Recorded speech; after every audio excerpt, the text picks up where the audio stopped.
good, everybody? Welcome to the closing beat. Happy Wednesday. Great day around here, actually. It is the first day that the dojo is live. I'll show you that here in just a second. That's our video library where we're actually going to put all of the wine and wealth classes. You can actually log into it now. If you're one of our customers, you can go into it. This is what you'll find, or at least a cut-off version of it. It is every video in there.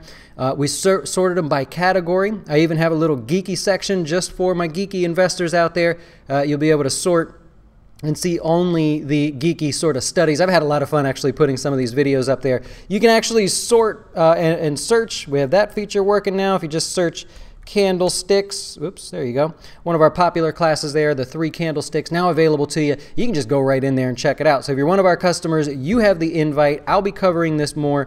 That is not what most of you are here to see today, but know that I am like super excited about this, and this is just the beginning for this dojo, by the way.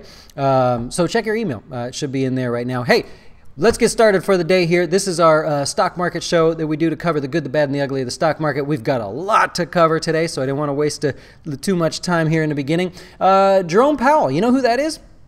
He is the most powerful man in the world, by the way. At least that's what my high school economics teacher taught me. He is the Federal Reserve chairman, right? So he's the guy you see on TV today. If you flip it through financial media, that's what you'll see. The poor guy, and I did a video. It's in the dojo there. Actually, it's the most recently updated video. The poor guy is 0-7. So while he's been the Fed president, there have been 7 rate announcements and that he's been a part of, and each time the markets have been lower. Today he broke that record. He has officially got a win on the board. 7 times in a row he's announced rates, and the markets have moved lower on that day. And that's a record. 4 is the previous record, by the way. And I did a whole thing on that, the stats and what happens to the markets afterwards, a month after, and all that stuff. So if you're one of our customers, check that out. Here's the thing. Big up days following Fed announcements tend to be given back a little bit. So if we go into Thursday, we go into Friday, and you notice the markets give back some of it, that's totally normal and actually expected. And here's one last thing for you. I tweeted this out, I believe, earlier today. We're 3 years into the Fed raising rates or adjusting rates here. Sort of tightening is another way to say it. And every time the Fed goes through a period of adjusting rates and then pauses, like they're doing right now, recession came next. So the markets kind of fell into a recession. There's only one time in history, you got to go back to 1994, 95, that little span right there, where the Fed adjusted rates and then paused, and we just plowed right through it. There was no recession. Otherwise, that's not a really good statistic to start off the show with. But let's move on to better stuff. You got the markets higher today by almost 2%. The Dow added 1.7%. Most of that due to Apple and Boeing. We'll go over that in a minute. The S&P added 41 points, or 1.5% on the day, and Nasdaq adding 2% on the day. Mr. Jerome Powell, by the way, said that they were going to be patient. They were going to be patient. They were going to be patient. They were going to be patient. They were going to be patient. He said that a million times today to sort of let everybody know that they're pausing for here. There's no reason to raise rates or do anything going forward. There's a 73% chance that they won't do anything over this entire year. At least that's what investors are factoring in. I tweeted that out. That's what I tweeted out. I'm with you. Okay, so that's that one. Pending home sales came in light, not good there. We'll maybe address that a little bit later. The overall stock markets, by the way, broke through technical resistance area. So if we can be a little bit technical for a second, here's the S&P 500. We've been talking about this decision point, right? A moment in time to make a decision. Traders needed to make that decision. Today it was made up for them. They're longs. You got to be long. Anybody that was short was kind of forced to go long today. The Dow moved back towards the 200-day moving average. That's its resistance area. So you're kind of seeing that little sticking point there today. And then the Nasdaq higher after hours here, by the way. Lots of earnings that came out.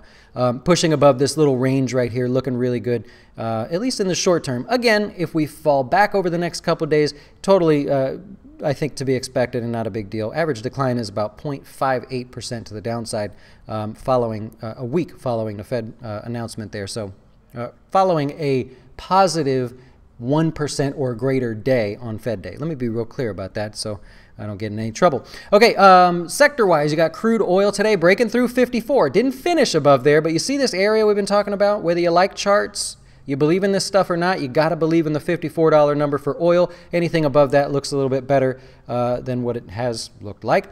Stockpiles here in the U.S., we had crude oil inventories come out. Little bit of a addition to stockpiles, not as much as probably could have been, and certainly not as much as last week, so not too bad there. Nice little day for the price of oil. Oil-related stuff all was higher on the day. Let's move on. Reits. You guys been watching Reits, the best performing area of the market. Covered this in a video in the dojo as well. Holy cow. It's almost recovered all of its declines. There's no other sector of the market that can say that. There's very few industries in the breakdowns of the sectors for the S&P that can say that. So really, really strong no matter what you follow. If you follow like the ICF, the FRL, depends on how you like to invest. Holy cow. Let's take a look at a few other sectors. Tech stocks today. This is the XLK that I follow here, up 3% today. That's going to be due to Apple. That's a complete reversal from yesterday. If you're one of our customers, go watch the candlesticks class, now available in the dojo. This guy, he's going to promote this stuff all day. Transportation stocks higher today. That's going to be because of Boeing. We'll cover that in just a second. Very strong there. Remember, transports were playing catch up. Not anymore. Semiconductors higher today. That's going to be because of AMD. We'll cover that here in just a second. Commodities a little bit higher on the day today. That's going to be because of the price of oil. And then healthcare stocks higher again on the day. You're welcome, by the way. Gave you that one on Monday. Talked about this one bouncing here through the end of the week. The only thing that was sort of holding it back, and still, is this Amgen. But overall, the XLV, take a look at our Monday video. I'm never one of someone to say I told you so. I always like to tell you ahead of time, and I say that from time to time. Got in a little bit of trouble because I actually said on Monday, I think that one goes higher. Shouldn't have said that. So if you did it and you played along, congratulations. But please see the fine print before the video starts so you know that I don't make a habit of that. Okay, Boeing, huge day, right? 6.25% on the day. They beat on earnings, beat on revenue, broke above $100 billion for the first time, actually, and just gave like the most perfect outlook for 2019 you can. They have more orders than they know what to do with. They have more planes to deliver than they could possibly deliver. They decided they were going to speed up their 787, manufacturing line so that they could spit out 14 of these planes a month. I tweeted that out too. I don't think it matters, right? Like, build them slowly. Take your time. We don't need to like have you rushing through building airplanes. And if it's like for a U.S. airline or something, just take your time. It's fine. So great on Boeing, very well done. Apple, we talked about that yesterday when they reported earnings, 7% gain on the day and back above the 50-day moving average. From an algorithm side of things, that's important if you follow that sort of thing. So back above the 50-day for the first time in like 3 months, that'll get some attention going forward. They beat on earnings, beat on revenue. We talked about their record jump in services. That's very, very important. They're trying to be more of a services company, and it's working, besides TV at least at the moment. And what about the car? Did they just give up on the car, by the way? It seems like that was just like a money pit, and it no longer talks about that. This morning, everybody wanted to focus on the negative part of their earnings, which was Chinese sales down 27%. Nobody cared, right? It's like almost like people are done with this China news. Yeah, they're slowing down. We all get it, blah, blah, blah. That was the feeling today on Apple. So that was higher as well. AMD, there you go. So every now and then I'll answer questions down there at the bottom, and people were asking about AMD. And this is one where I kept saying, don't do anything until earnings. There's no point. We don't know what the oversupply issues are with them. We don't know how much they have. We don't know how slow sales have gotten. But once you see the earnings, you'd actually know, and investors will be able to price that into the future. That's exactly what happened today. They reported earnings and revenue that were less than expected. The company guided lower, so your triple whammy, we call it, where earnings, revenue, and guidance were all lower than expected.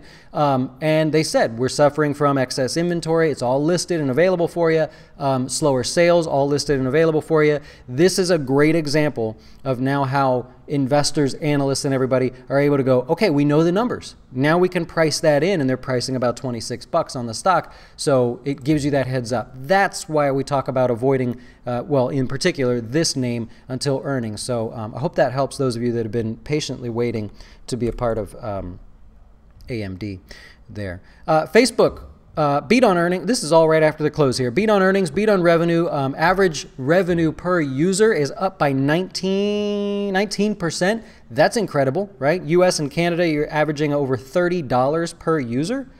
just for us browsing on Facebook? That's interesting. So obviously marketing and everything is going well, even considering the whole breakdown there from the Cambridge Analytica nonsense. So people are apparently still spending money on ads. Their overall income higher by 39%. Stock is higher. Holy cow. Let's take a look. I was just going to glance over there. We're at like we're almost back to the 200-day moving average. So tomorrow morning looking like an open right here all the way up at this 162, 163 area. Okay. Well done, Facebook. Okay, what else we got? Let me do a couple more here. Qualcomm reported earnings after the close. Earnings better than expected. Revenue less than expected. They guided a little bit light, although they had already kind of done that. So that's really no surprise there. Trading up at 51. I think it got lucky there. We talked about this yesterday, that given how extended it was, you got a shot there to the upside. Looks like people are playing that game there too. Overall, it looks like every number that came out for them was not as bad as expected, which... that's what we're seeing. We're seeing people go, okay, that's bad, but that's not as bad as I thought. Okay, it's a buy, right? So that's the mindset behind investors here. And again, I never tell you I told you so, but before earnings season start, we talked about how this earnings season will and continue to be focused on, okay, we lowered the bar. Did we beat the new lowered expectations? And that's exactly kind of what's going on here. So especially with name like AMD, you got 3M the other day. You got stuff that's just not even that good, and people are buying these stocks. So PayPal up 1.5%. They reported earnings better than expected, lower revenue than expected. They kind of dissed eBay on this one. They said that their overall payment, total payment volumes, which is a metric they follow, what they call it, TPV, if you're looking through their report. TPV is total payment volumes. They said lower from eBay, higher on from Venmo. So I wonder... do we see eBay a little lower? Nope, nothing there on eBay. They're still hanging in there. That's nice. Okay, so on PayPal, overall, not bad there. Where are we trading here? Share-wise, a little bit lower, 87. Oh, nice little discount there. Here's 87 on the charts. So a little bit of a decline there. Lower revenue and guided in line. McDonald's, let me point out McDonald's real quick. This is the last one, unless you guys have questions. McDonald's, see what happened today? Let's zoom in a little bit. See this weirdness right here? They call these wicks, by the way. So if you follow on candlesticks, this is a wick. And all this basically means is the stock had traded up to 187 at 50 at one point, traded down to 178 at one point, wiggled around inside of this wide range, and ultimately finished basically where it started the day.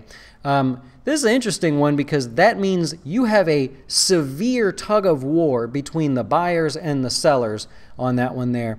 Overall, basically, McDonald's had reported earnings. Growth overseas was good. Growth in the U.S., not so good. In the U.S., we have an issue with McDonald's where their costs are outpacing their sales. They've got to address that. They're not addressing that. And so you had this tug of war between people going, all right, well, maybe the rest of the world can save McDonald's. Oh, no, if the rest of the world is slowing down and we're not doing well here in the States for McDonald's as far as sales go, whoa, what should we do? You got a lot of information to sort of digest there. And for that reason, you see this sort of back and forth action on McDonald's. That's just, you know, my last thing there. Did we cover Tesla? Yeah, Tesla was a little, they reported earnings here after the close. Tesla down a couple bucks. What'd they get? Came in at $1.93 earnings per share. $2.20 was what was expected. That doesn't matter, actually, if you're following along on Tesla. Everybody's looking at their cash on hand. I wonder if I can pull that up real quick. I'm sorry, I didn't pull this one up fast enough. Cash on hand, whoa, $3.7 billion. So that's the big focus on Tesla here, only because they owe $900 million, give or take a little bit here or there. So they've got enough money to pay that back. That just shows that all of the sort of efficiency processes, or whatever you want to call it, that Elon Musk has been doing, has been working. So $3.7 billion cash on hand is way better than what was expected. I think people were expecting closer to 3. I can't find the number quick enough. They said they're going to increase production to Europe and China. That's not, we knew that. That's nothing new.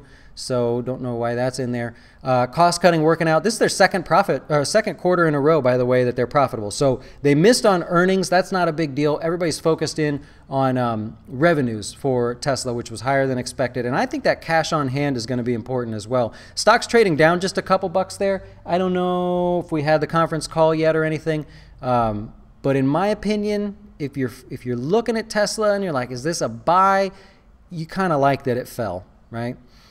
If the markets pull back here, because they've had a great run, and Tesla could pull back, isn't that kind of like the best scenario, right? Because now you know you got a company that's not as in bad a shape as thought. They've got plenty of cash on hand relative to what we all thought.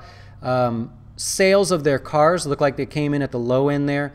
We were all looking for about 400,000. Looks like it's closer to 370. That's not good. So if something like that could get the focus for the rest of the day and into tomorrow, that'd help pull the stock down. I think it'd be more than fine if Tesla pulled back. I mean, that is a fairly high valuation, right? But now that we know that they've got a little more cash, it's not so scary. What do we got? A forward PE of 50. 50 times forward earnings. Right? You guys watch Shark Tank? For those of you that don't know what that means, the 50 times forward earnings. You ever watch on Shark Tank where somebody comes in and says, I'd like to offer 10% of my business for $100,000. And they go, okay, so you're valuing your business at $1 million. Well, what do you have in sales? And they go, well, we sold 200,000 in sales. And they go, okay, what'd you make on the 200,000? And they go, we made 100,000, let's say. And you'll see the guy in the middle, the Shark Tank guy, Kevin O'Leary, he'll go, okay, so you want me to pay 10 times earnings, right? And sometimes a company will go in there and be like, we made $10,000, right? And we're asking for $1 million. And he'll go, you want me to pay 100 times earnings? Think about that. That means if everything goes correct on Tesla, 50 years before you'd be paid back through earnings per share. That's not how it works, of course, but that's one way to look at it. So very high valuation. You'd kind of like to see it come back to 250, like, right? Just get everybody negative for a while. Could old Elon Musk go do some shots on a podcast or something now that we know that the cash is building up? Okay, anyways, that's all I got. What else do we have here? Russell 2000 breaking above the range there if you're still paying attention. And then the banking stocks there, upper end of the range. Yesterday I covered all of the sectors that had moved to the upper end of their range. Other than that, the markets are just, these sectors had mostly just sat at highs there. So that's all I got. Hey, anyways, if you're one of our customers, go check it out. Go to the dojo, check it out. Let me know what you think. Not all at once, please. And then I'll share more of that coming up. Do have a bunch of different videos and topics I want to upload there for you guys only. I appreciate it. If I helped you in some way today, hit the subscribe button. That's all I have for you. Enjoy the rest of your day. See ya. Hey, wait! Before you go watch one of our other great videos, have you had a chance to see our new Fin Tips videos? They focus on one topic at a time, covering investing, personal finance, and anything that can quickly help you with your dough. Best of all, we'll keep it real short, because we know time is money.